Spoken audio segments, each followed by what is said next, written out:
Hi, I'm Alessia. And I'm Micah. Welcome to our 750 square foot apartment. It's on the Upper West Side.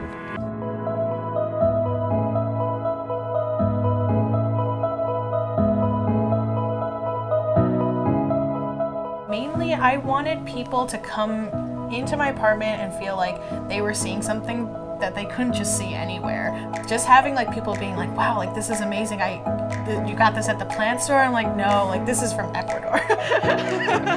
So I did have an issue with customs once.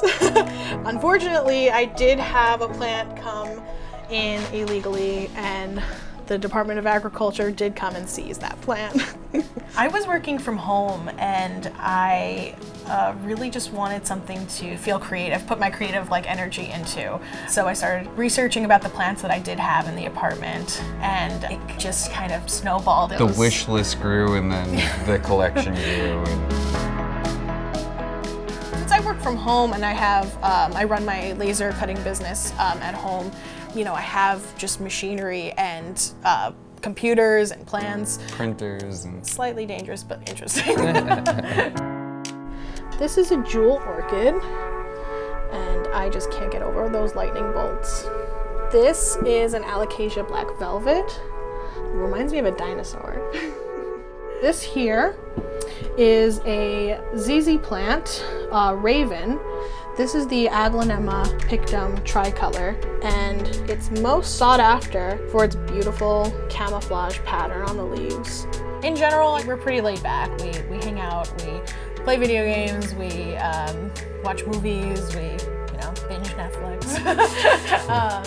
I think my other favorite aspect of playing games is using that to stay connected to our friends. Yeah. And I was hang thinking out. that too. It's the equivalent of talking on the phone, but no one talks on the phone anymore.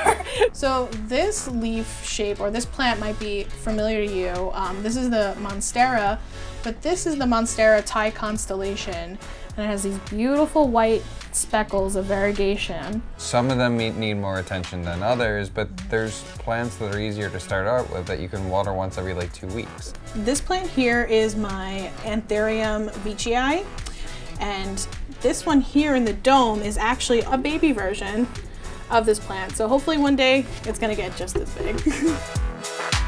Something about having a plant and taking that time to stop and pause and think okay, I have to now take care of this other thing that can't speak or communicate, but it's showing me signs of not good or okay or we're all right. It becomes a different type of responsibility, a little bit different from a pet, a little bit different from another person or a real child or anything like that. It's just a different responsibility, but when then they are flourishing and they're doing well and they're growing in your space and they've spent time with you and you've invested time in them, and it's a rewarding process. There's something good about a plant. Yeah.